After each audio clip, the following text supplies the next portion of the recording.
Hi, everyone. Welcome. Thank you for joining us here today. If you can, as you get started, just put your degree program in the chat and let us know if you're a current student, maybe you're a recent grad of the school. You can put all of that in the chat. And I'll continue to let folks in the meantime. Great. Thank you, Olivia.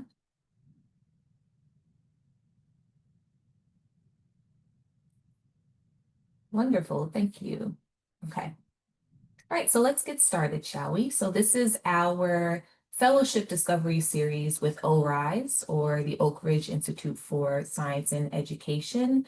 Very excited to have this presenter here with us today, so you all can learn about various opportunities, throughout their STEM research, policy, and technical programs, so fellowships, internships, employment opportunities. So we'll be hearing about all of that today from Leslie Fox, who is the Manager of Outreach and Engagement for STEM Workforce Development.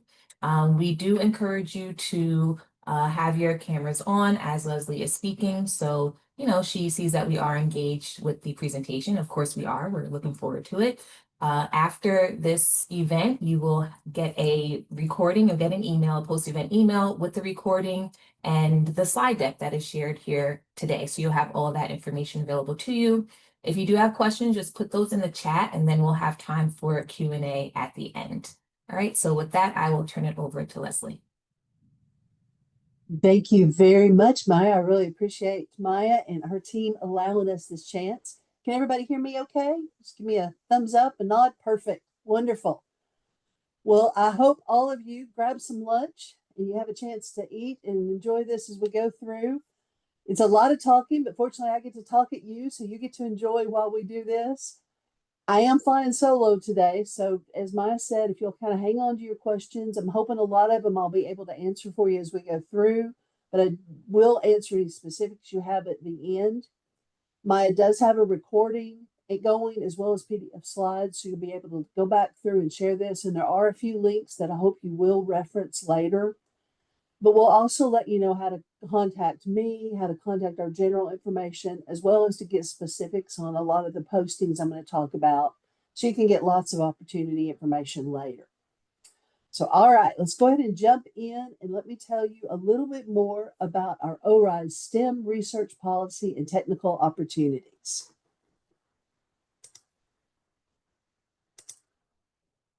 So first of all, ORISE has been around a long time. Believe it or not, today is our 79th birthday. We were incorporated 79 years ago in 1946. And I'll tell you a little bit more about the history on our next slide, but I'm going to see if this video will work. We'll find out here in a moment. If it doesn't, we'll skip it and I'll keep going. But this is a good overview to kind of get you started. So bear with me. Let's see.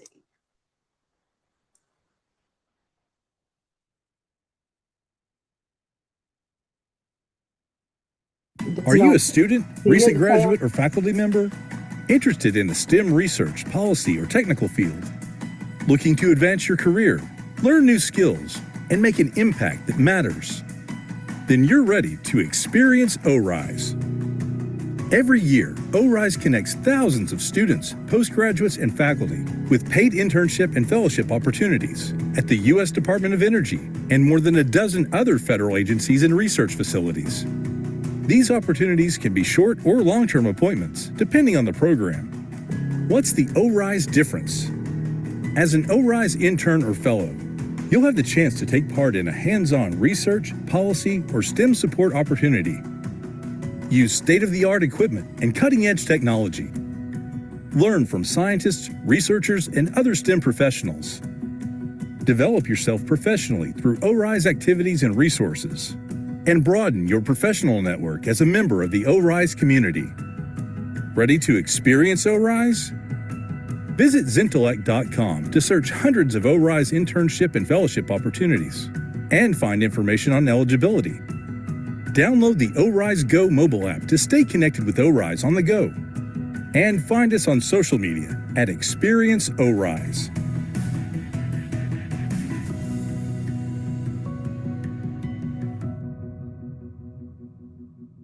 All right. So that tells you a little bit about us and who we are. But notice the numbers here. I said we've been around a long time. Over 100,000 students or graduates just like you have come through our program. So we've got a very large STEM community. It's truly global. And these words you're going to hear me say quite a bit as we go through this presentation, but it also really boils down what we're able to offer to you. These are paid, learning-based, mentor-led experiences. And that's what's really important about this.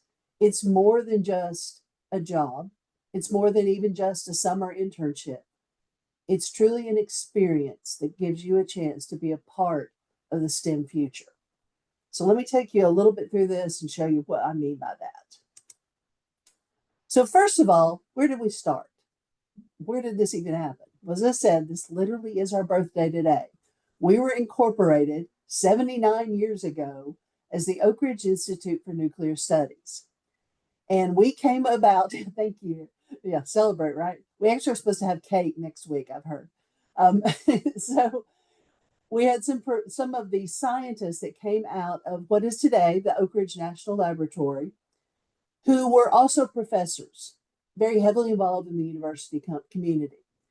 And as the World War II and Manhattan Project was kind of winding down, they began discussing the importance of making sure that the knowledge and information that they had seen so rapidly changing and evolving during the World War II era that they'd seen, and they knew was going to continue happening, they wanted to make sure that was flowing back to universities. And there began to be a collaborative partnership so that there was a pipeline of this information so that universities were always a part of it. So with that, my organization, what was then called the Oak Ridge Institute for Nuclear Studies, Nuclear Science Week is next week also, by the way, the Nuclear Studies group started their first graduate cohort, and they began with 14 original member universities, mostly in the Southeast, that were kind of our backbone, that who set up the framework for what we were going to do. Now today we're much, much larger. And we have it's actually, that says 150. We're actually over 165 now member institutions. And that's not just who we work with. We really take you, and you'll see in a moment, we work with university students all over the country, really all over the world. But this is still the kind of framework we have.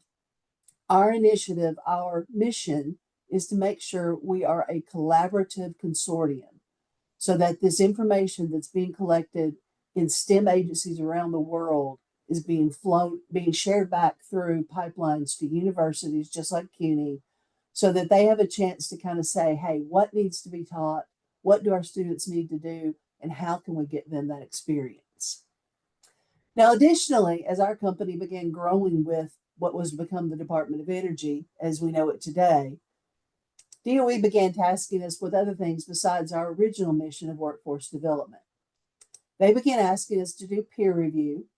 So some of you may have heard of that, and that's when scientists sit on boards or sit on peer review panels to figure out who's going to win a competition or get grants or judging that things. They also began radiation and nuclear medicine, health physics, which may interest some of you all, and radiation emergency response.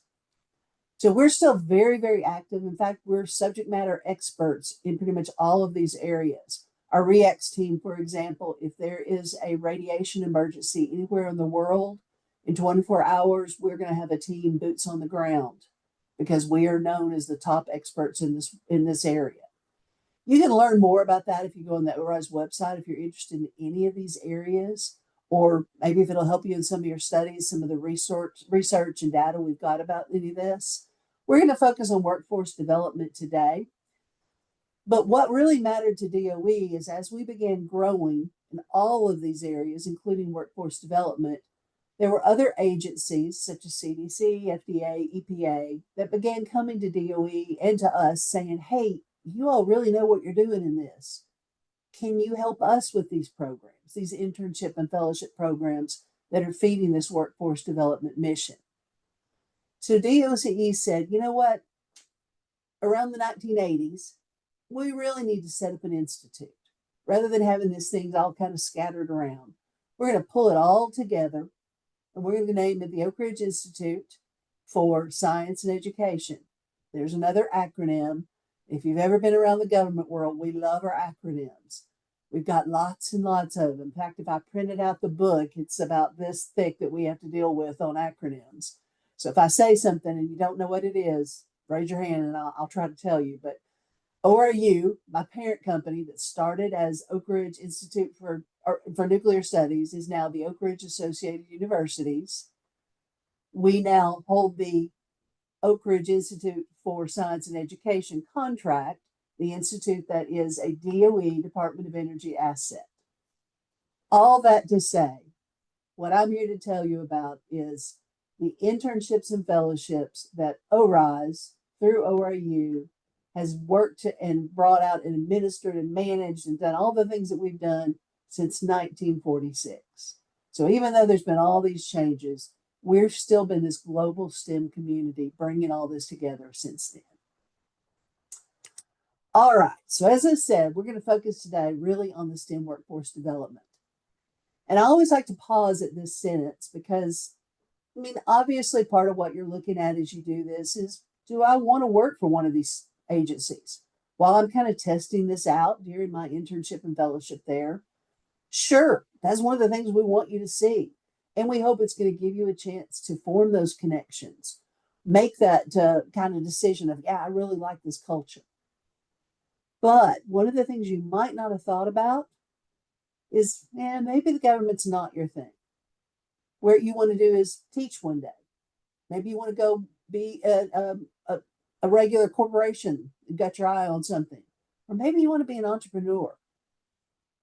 Having a chance to make these connections through a short-term or a one-year fellowship allows you to figure out what you can do with that in the future. It's a great resume CV builder. It's going to build your strengths and skills, get you a hands-on experience in things you probably aren't going to get any other places, and you're going to make connections. There are many faculty that still connect with university professors that are working with labs or doing grants or funding or co-writers or co-authors. There's lots of things that are still connecting and collaborative. And they started because they found connections and things like this. So consider it even if the government isn't necessarily on the top of your list. All right, so we talked a little bit about the 100,000. Well, what about in a year? Well, typically in a year, and I'm looking at our last year, we just got these numbers, we had about 8,800 participants in active opportunities in our STEM pipeline. So I had intern or fellowship. That's actually low for us, to be honest. Won't surprise you guys, last year was tough for the government, right? Everybody kind of knows there was a lot of things that happened in the government world. Our interns and fellows are not employees of the government. So that wasn't a direct hit on us, but where it did matter,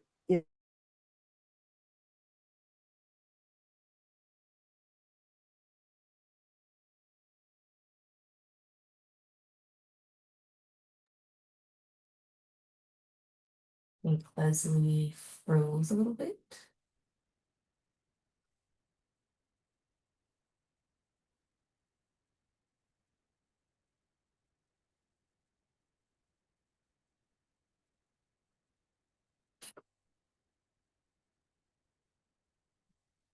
Hang tight, guys.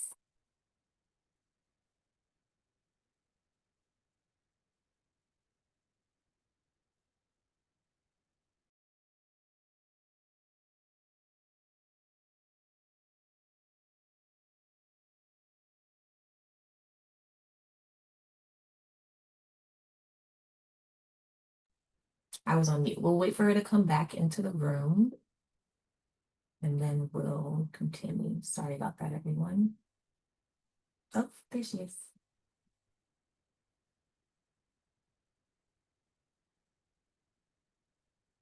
Hey, Leslie. We lost you for a second. Back. Did it freeze on me? I noticed it frozen. Yeah. Let me try sharing again. Sorry about that, guys. No problem. I'm going to try turning off my internal VPN. That might help.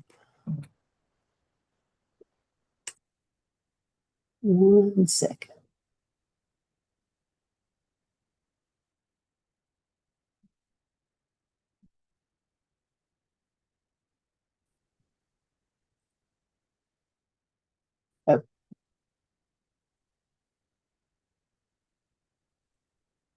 Okay, I'm going to share again and see if we can try this again.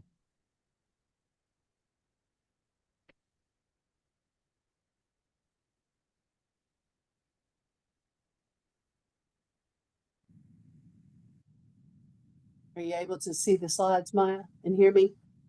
Yes. Okay, Okay. so hopefully that won't happen again. All right, so I'm not sure where it cut out, but our 8,800 participants in STEM pipeline, this is a little bit low for us. We typically see around 10 to 11,000 in a year. This had, as you might guess, this had to do with the fact that the government had a tough year last year. There was a lot of changes. Didn't directly necessarily affect our participants because they're not employees. However, it did impact a lot of the mentors that these students were working with. So if our mentors lost their opportunity, their position, sometimes we didn't have anybody to move them to, or in most cases, what happened is once that term ended, they just didn't open up a new one. So we did see a little bit of a drop, but we are beginning to see some light at the trouble at the end of the tunnel. Once we get through the government shutdown, hopefully, we are seeing some changes, and we'll talk a little bit more about that. And I'm sure you guys have some questions. But right now, we still did over 8,800 in last year. One second. All right. We also work with over 25 federal departments and agencies. I mentioned earlier that not only do we work with the Department of Energy, who is our main kind of contact, that we are actually an asset of them, but they allow us through this contract to work with other federal departments and agencies as long as they have that same mission: paid, mentor-based learning objectives. So this is always meant to be an opportunity to supplement your education, to drive your career, and help advance you in your STEM-focused kind of career goals. We've worked with over 740 U.S. universities, so participants in the last year from over 700 U.S. universities and over 150 foreign universities, and that represented over 50 states, District of Columbia, Guam, Puerto Rico, U.S. Virgin Islands, and 39 foreign countries. Now, again, just reminding you, all those different acronyms that I can throw at you and all the different 25 plus different agencies, some of the ones that might ring some bells to you: CDC, FDA, EPA, National Science Foundation, and so on and so on and so on. You can look at these on your own later, but just to know that there's a good chance, if you've heard of a federal agency that you might be interested in, there's a good chance we've got an opportunity there as well. So what can you expect from an ORISE opportunity? Well, first and foremost, we've already touched on this, that hands-on learning, that chance to be with a mentor who's going to provide you what they tell us. And we again make sure this is a requirement to be part of our program. They're going to have a project with learning objectives that's going to teach you something. You're going to get real world experience that complements your education. You're going to learn under that mentor, but even more importantly, you're also going to learn under others, because when you're there, say at a national lab or at CDC or FDA, you not only get to learn from that one mentor, but from all those others that you're going to come into contact with during that appointment time. You get a chance to be part of the cutting edge technology. Most likely there are things happening in those agencies, or there's research, there's machinery, wherever it may be, things that are not at your university that you might never got access to. And I'll use Oak Ridge National Lab as an example. They have the world's fastest computer. They have the super collider. Now that might not matter to the public health group, but it sure does matter to the engineers or the nuclear science folks. And there's things like that at CDC or FDA as well. So that's what we're looking for, is to give you a chance to just get a taste of what you can do with that and really build and grow from there. Now, ORISE also makes sure we add to that with giving you peer-to-peer engagement opportunities and professional development in a STEM community. So once you are selected, then that opens the door to monthly professional development opportunities that we bring you with leading scientists, mentors, professional speakers on both STEM and career-related opportunities that's going to kind of shore up your core competencies in different areas that the scientists tell us that they're going to be looking for when it comes time to hire you as a full-time employee. We also bring you a community. We have ORISE Connections, and that's our community that's kind of like your alumni platform, probably at CUNY, but where you can connect with that 100,000 globally that we have, so that you get a chance to really not only talk to those within your little area, maybe at whatever opportunity you've gone to and whatever agency you're with, but you can talk across and collaborate across disciplines, agencies, and academic levels. Now, this link tree is a great one to grab. If you've got your phone handy, you can capture this, or you can get it later when Maya sends this out. It's an easy one to drop and go through. The why ORISE is an easy one. It just kind of covers what we've talked about today. We're going to look at this on the next slide, this particular one, the internships and fellowship programs managed by ORISE. That kind of goes into all the different programs. Our Zintellect catalog is our postings. Again, we'll do a deeper dive on it. ORISE Go, our mobile app, it's free to download. Just type in the app search, ORISE Go. It's on Apple and Google. Everything I talked about today you can do on the mobile app, including apply. ORISE Connections, I mentioned. We also have an events calendar that you can join and find out more events. For example, in December, we're going to be doing a summer internship showcase. So if you're interested in that, you can get that information once it goes live there. And if you do nothing else today, take a moment, go out to our website and do this want to hear from ORISE. It's just a few clicks. We'll grab your name and email. You'll tell us what you're interested in, and we can send more things that you tell us that you're interested in so that you know when new things are coming up. When you're done with us, tell us unsubscribe. We'll leave you alone. But it keeps you up to date so you don't lose things. All right. Now, as I mentioned, you can get a lot more detail on a lot of the things we have. You're not going to remember all the stuff I talk about today. So if you're like, gosh, I know she said we had 20 plus agencies. How in the world am I going to figure out what they all are? This is the place that kind of captures all of them in one place. There's drop downs, as you can see on this one that I did for the transportation and interior one. It shows all of the different websites. You all will probably be most interested in the health and human services for those of you that are in public health. For our environmental ones, there's an environmental protection agency. But I don't want you to overlook some of the ones you hadn't thought about. And I'm going to call out the Department of Defense, because the Department of Defense is probably one you're like, I never even thought about that one. Well, that doesn't have anything to do with public health or environmental. You would be very surprised when you go look at that they have very broad research areas really across all STEM disciplines. And right now, the Department of Defense and the Department of Energy were not as heavily impacted as some of the other agencies in what's happened over the last year. So they have a lot of opportunities out there that's worth looking at. So I won't spend too much time on this page. I just wanted you to know it was out there.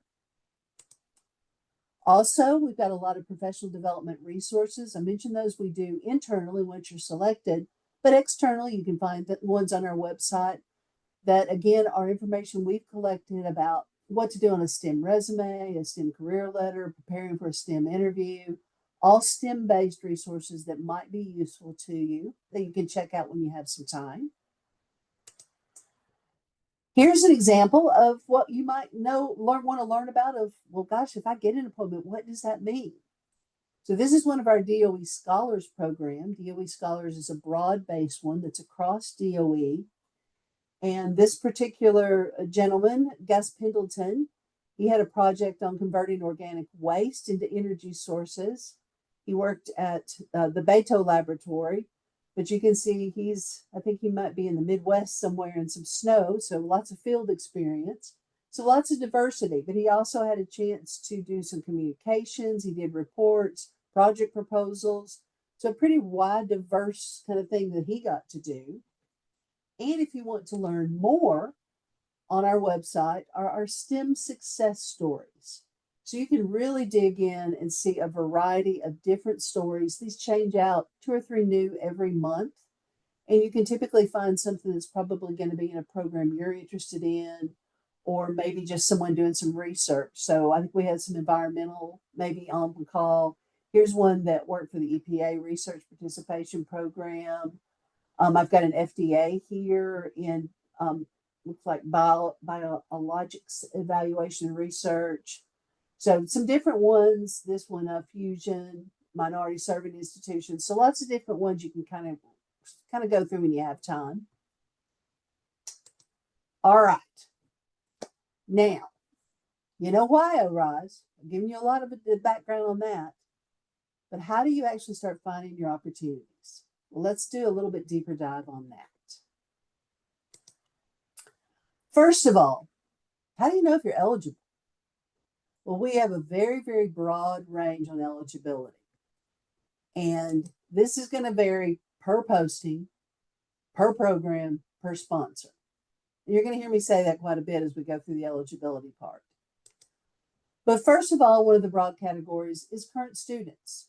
Whether you're a current undergrad, a current grad student, current in the PhD program, there are opportunities for you on that. The summer one that I mentioned coming up, if say you're looking for something only in summer, we do have plenty of those. And there's others that do semester only, if that's something you're interested in. There's ways to filter for that, and I'll show you how to make sure you're kind of honing in on those as we go through. Recent graduates. So these are probably the largest group that we work with because, as you can imagine, a lot of our research-based programs are looking for someone who can do full-time. So that's typically going to be somebody who's graduated. And that can be a graduate from an associate degree, a graduate with a bachelor's, graduate with a master's degree. But the 5 years matters. Now, occasionally there's some that'll be a little bit tighter than that. It'll say so in the posting, but generally speaking, it's within the last 5 years. Why? Because our programs, per DOE's requirement, are learning based that are supplementing your education. They're not jobs. They're not meant to be a full-time employment career kind of role. So more than 5 years, DOE says, that's not really doing that anymore. So it's never going to last more than 5 years, and you can't be more than 5 years past your most recent graduation date in order to start. But you can go up to 5 years in most cases.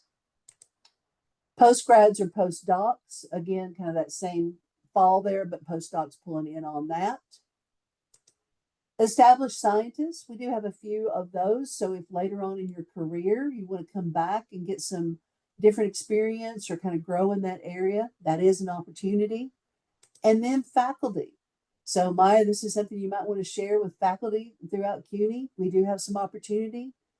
These, again, are not meant to be another job for them, but the idea that they might come in, form new relationships, learn some different skills, carry it back to the classroom so that they can share with students, but also begin to form some collaborations, perhaps for research projects that CUNY could actually get some kind of collaboration going with different labs as well. All right, what about disciplines? Well, obviously it's STEM. When you think about STEM, very broad, and these are obviously at the top high level. Most of you all are going to fall in life, health, and medical sciences, but you can see it's pretty broad. What we don't have a lot of are non-STEM. So we are rarely going to have a true business major, for example, opportunity. Do have occasional things such as a policy or a science communication, occasionally an MBA, very rarely, but most of ours are going to be STEM or STEM supporting. So engineering, science, mathematics, statistics, things are going to fall in those areas. And obviously they vary depending on the posting and the program and the sponsor. What about citizenship? So depending on where you fall on that on the call, or maybe you've got some friends that you're wondering, we've got a wide variety there. But you guessed it, it's going to vary per program, per sponsor, per agency.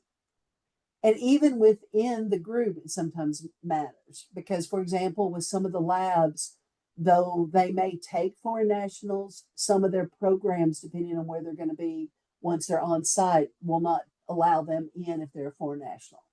So there's variability. You're always going to have to look closely. But about 30 to 35% of our opportunities are open to foreign nationals. And I'll show you exactly how this works on some of our next slide. But in the filter in our Zintellect catalog, foreign nationals can search for those open to them by using none, N-O-N-E.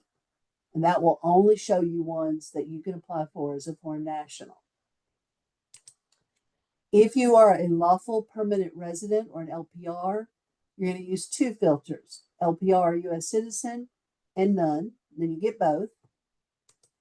And if you're a U.S. citizen, well, don't put anything, is honestly the easiest in that filter, but you have to pick all three if you do use a filter. So it's easier just to put nothing if you're a U.S. citizen.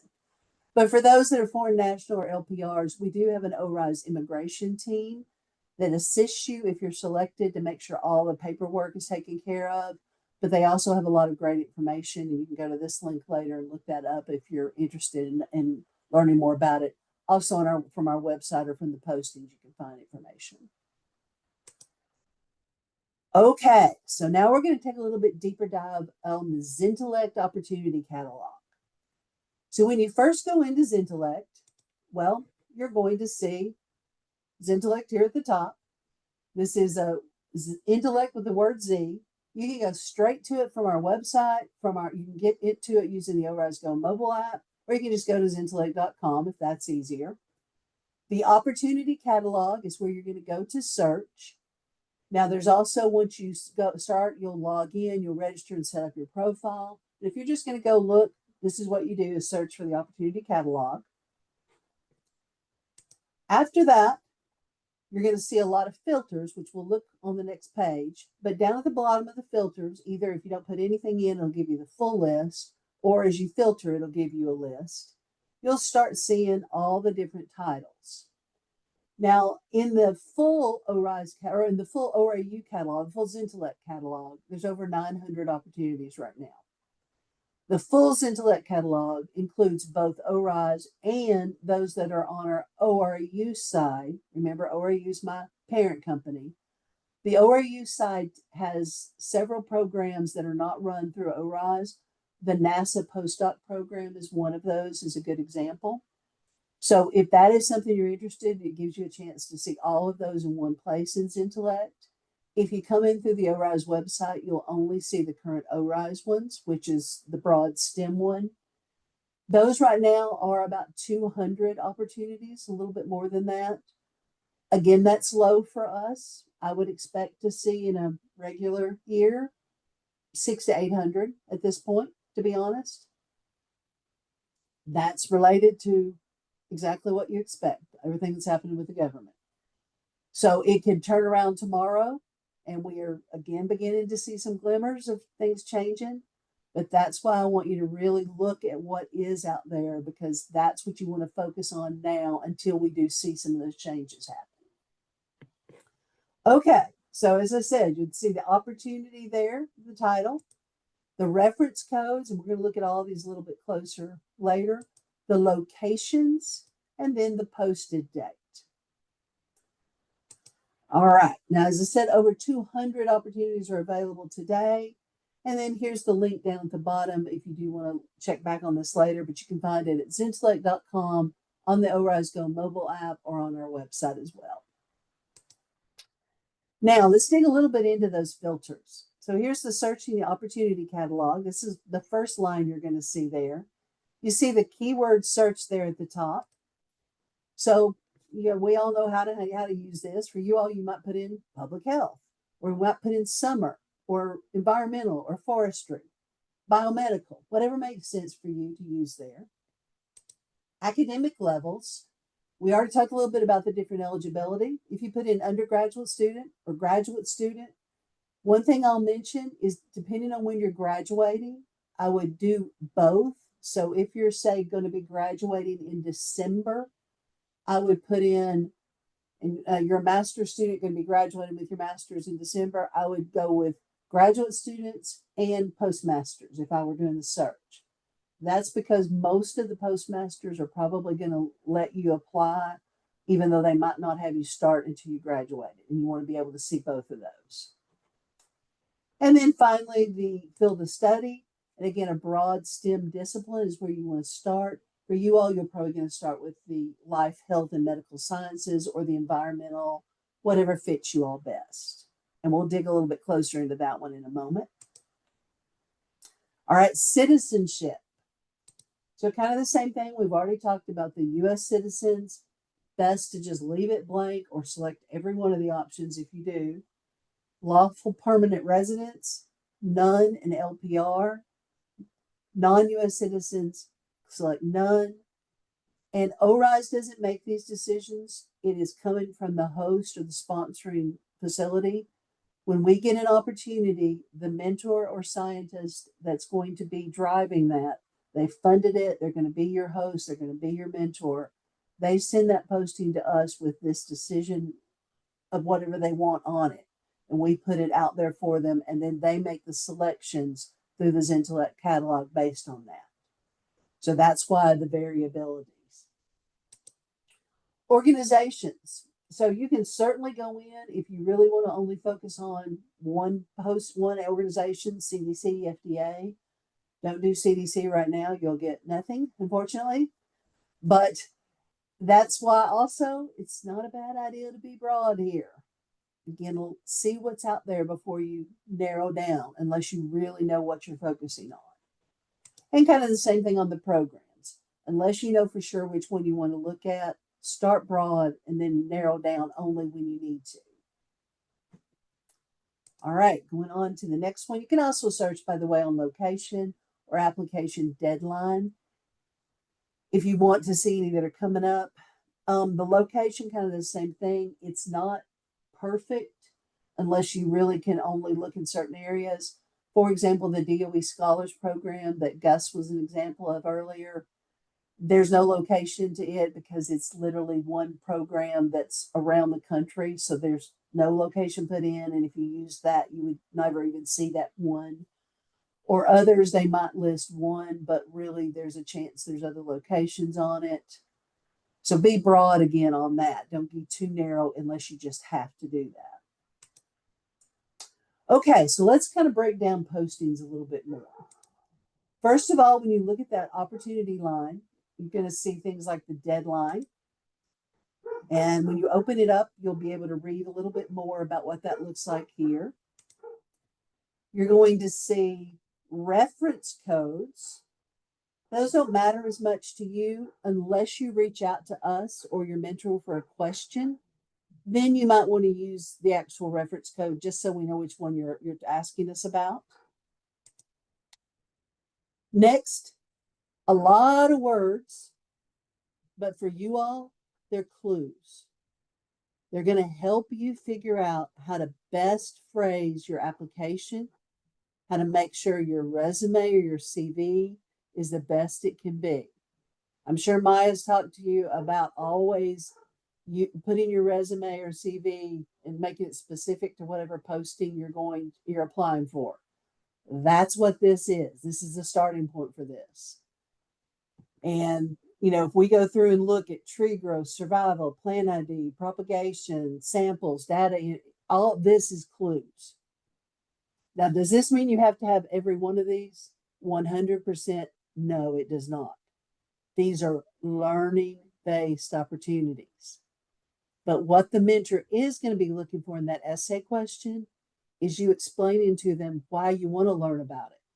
What has sparked your interest to want to know about the next steps in this? What class you took that you did a little bit on and now you want to learn more.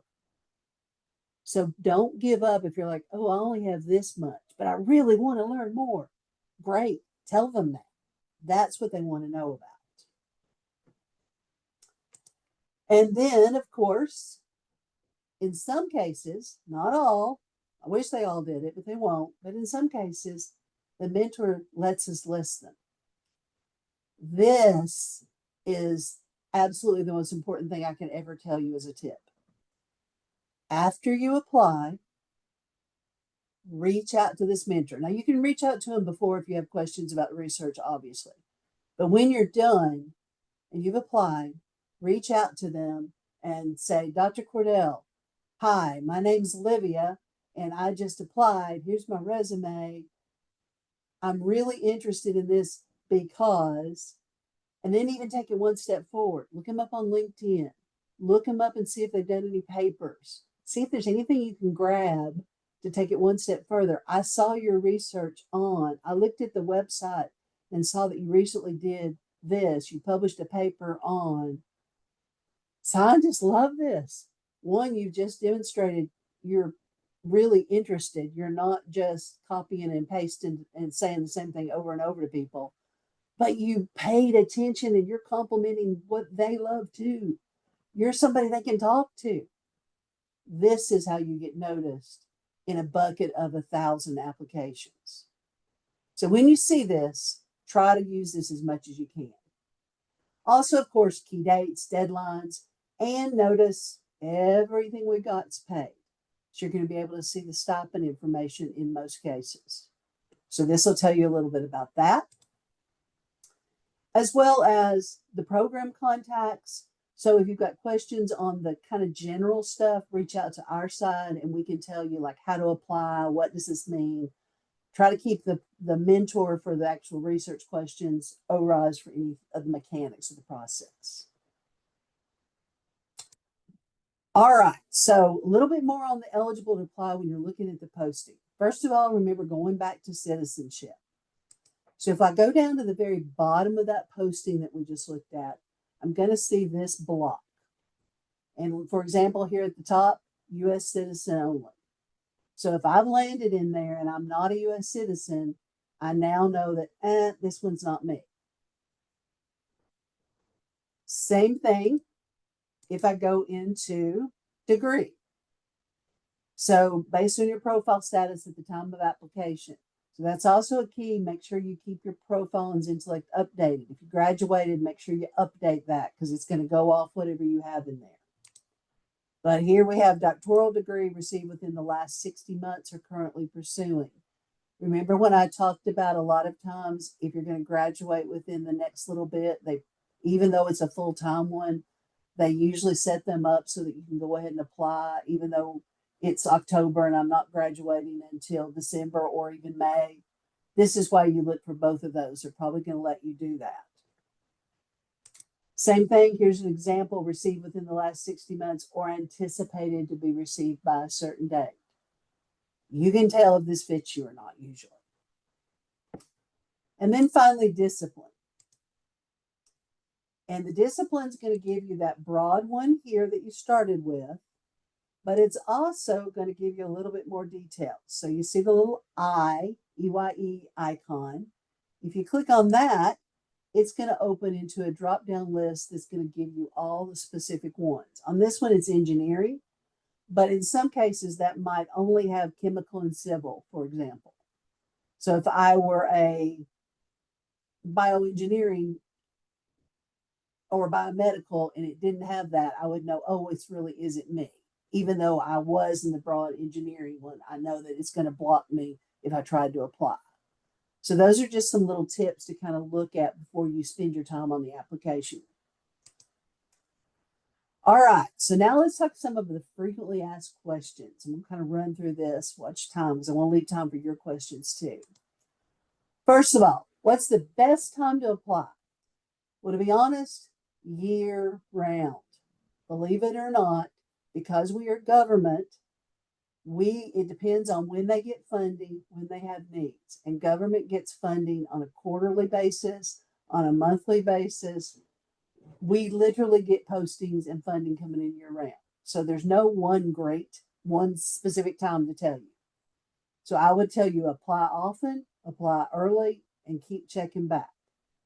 If summer is your interest though, they're probably opening right now or already open, and they're probably going to close in December or January.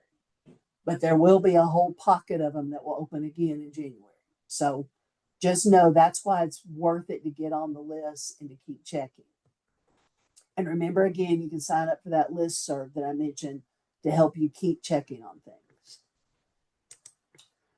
What if I don't have a lot of experience? Learning based.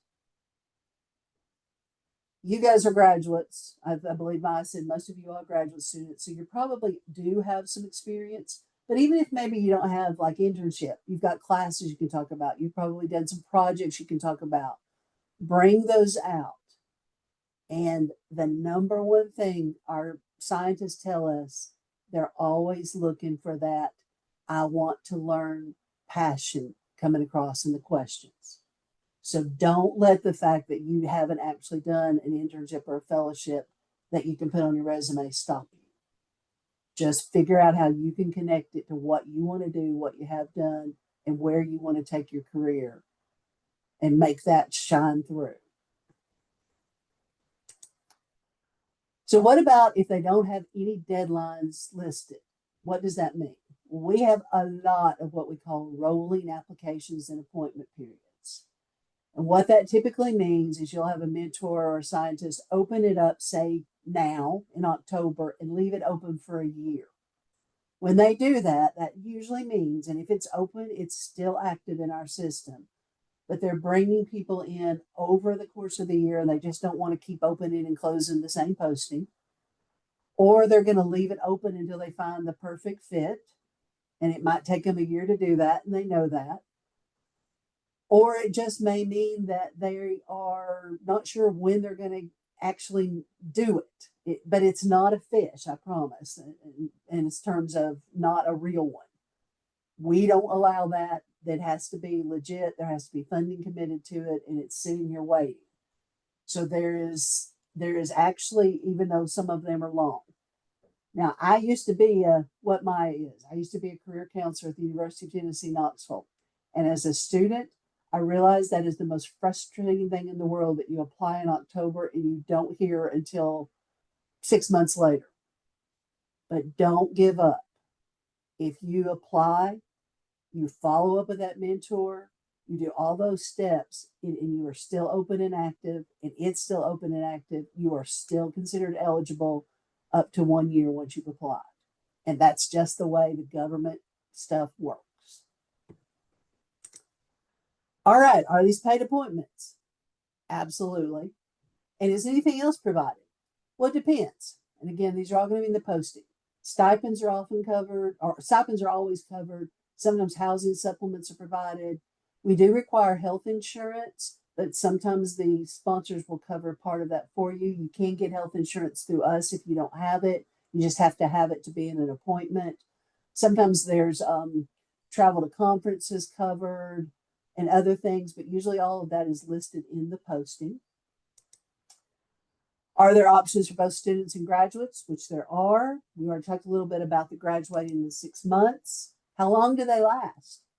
Can be anything from an 8 to 10 week summer appointment to a 5-year postdoc. Most common is about 2 years for our postgraduates. Recommendations. Very common. You're going to see everything from 1 to 3 recommendations. If they're required, they're required.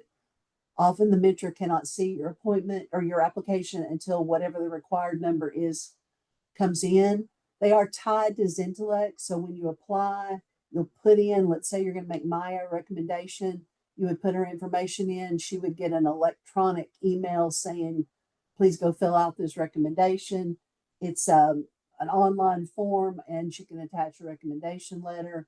You can, I believe, use it for different ones, but it's nothing that, it's not like a physical letter or anything. It's set up to where you can kind of use it, but if it says it's required, it really is. Selection and notification process, because ORISE does not actually do that. This is coming from the mentor. Again, it varies. Said we will notify you as soon as we can, but it's not fast, guys. I wish I could tell you it was. There are some that are very strict. They have a set timeline, but others it can take months before they will pick someone. And then sometimes there's a background check before they make the final selection. But you can always reach out and ask us. We don't ever care to say it's still going on. You're still active. We can see you. They can see you. You're still there. How can I improve my chances of being selected? Well, I already told you the number one tip. Reach out to that mentor if you can in any way. but also just make sure your application is as strong as it can be. Make sure you've highlighted all those relevant skills and talk about why this matters to you. That's going to be the biggest thing. Show your interest, show your passion. If you are selected and you're talking to that mentor, can you go ahead and relocate before you get the official offer? Don't do that. Unfortunately, we have had students do that, and then something happens and their offer doesn't happen and they're out money and we can't refund you. Wait till you get the official offer and make sure you've got that in writing first. And then finally, who do I contact if I have a question? Well, that's always going to be in the posting, but you can always reach out to us at Experience ORISE. All right, so I mentioned ORISE Go. Just a reminder, this is our mobile app. Easy to get all the information. Just download it from either Apple or Google. Free to do everything we've just talked about. And that brings us to the end. So with that, I will open it up to you guys. We've got a few minutes. Any questions I can answer for you all?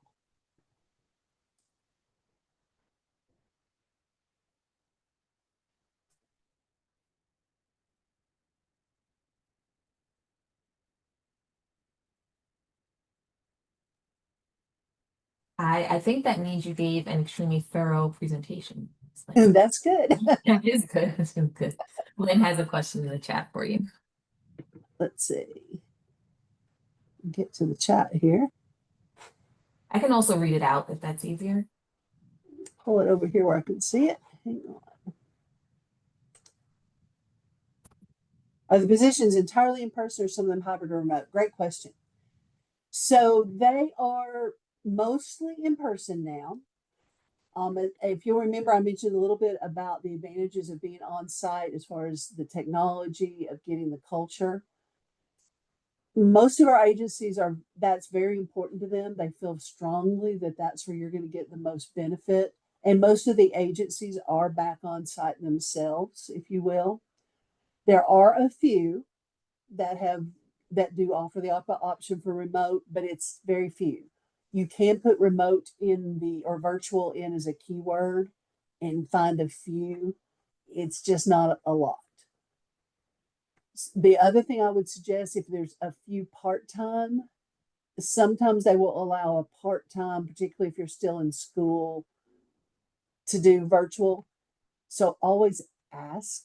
The worst thing they'll do is say no. If that's a big deal to you and you find one you really want, it's absolutely okay to ask us if that's an option. But most of the time, they're going to say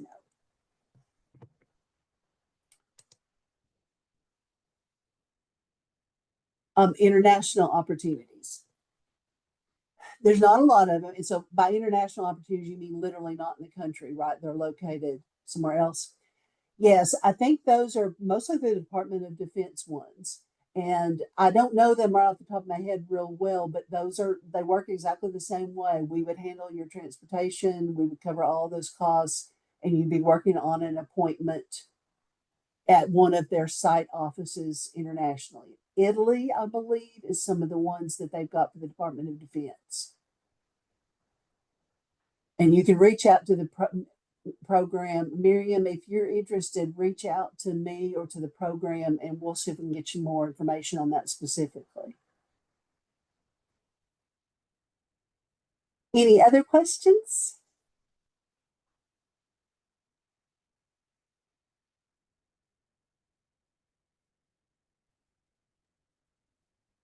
Well, I don't have a question, but just a comment. Thank you, Leslie, for that one portion we talked about applications and how it is important to express or display even your just eagerness to learn. That is really important when it comes to applying to opportunities, especially internships and fellowships. So you might not have all of that professional experience, but like Leslie said, I think agencies are totally open to taking someone on that is eager to learn, right, what they have going on. So definitely think about that when you are applying. And I also want to just acknowledge our career coach who is in the room with us, Tina. So she's joining. So Tina, if you have any words to mention, you can go ahead. Yeah, lovely. Thank you so much. I echo my colleague Maya's comments. Just what a thorough and great presentation about the eligibility and the broad range of opportunities, and actually search tips, right? Like how do you filter, how do you start broad and then filter down? But that advice in following through and doing that research on the mentor and sort of like knowing your why. So I'd encourage all of you to sort of like, as you're perusing these job descriptions, you know, take notes of things that's like, oh, I like this, but maybe not this. And then maybe grab some keywords from there to continue to juggle around with the keywords and play around with and create yourself a keyword bank to sort of mix and match words to see what it will yield in terms of the opportunity sets. So this is a great resource that's year round. Like Leslie was saying, check it often, put it on your rotation of places where you check, whether it is on ORISE or on Handshake or LinkedIn. And so like any other questions do you have about job search strategies and organizing all of that and preparing for that, feel free to drop in to our office hours on Fridays at noon. So good luck with this fall, and let's get rolling. Yeah, and one last thing I'll leave you with, Tina reminded me, there is no penalty to apply to as many ORISE as you want to. So that's one good thing that you might not run into in some other organization. The mentors can't, there's usually mentors have one out there. So a mentor cannot see if you apply to 20. So take this as an advantage, because that's what we can bring from ORISE is really lots of diversity. Apply to as many as you're interested in.